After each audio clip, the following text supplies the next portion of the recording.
అయితే దీన్ని ఆనాపానసతి ధ్యానం అంటారు.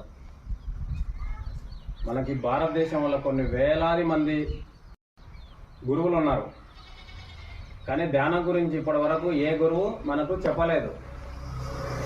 శ్రీకృష్ణ భగవానుడు మనకు దాపరయుగంలో చెప్పిండు అనమాట. కోటి పూజలు చేస్తే ఒక జపం చేసిన ఫలితం, కోటి జపాలు చేస్తే ఒక యాగం చేసిన ఫలితం, కోటి యాగాలు చేస్తే ఒక ధ్యానం చేసిన ఫలితం అనమాట.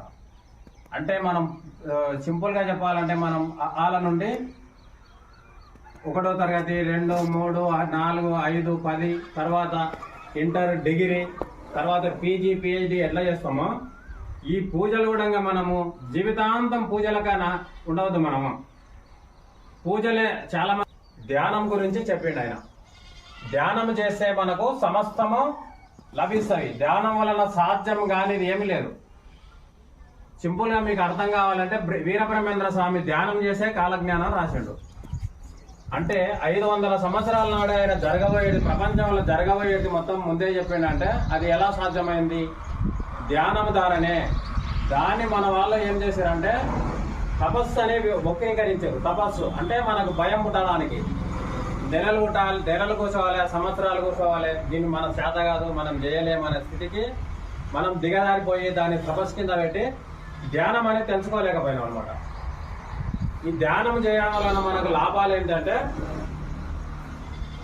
మన వయసు ఎంత ఉంటే అంత ధ్యానం చేస్తే మన ఆరోగ్యం బాగుంటుంది. ఎక్కడ హాస్పిటల్ పోవాల్సిన అవసరం లేదు.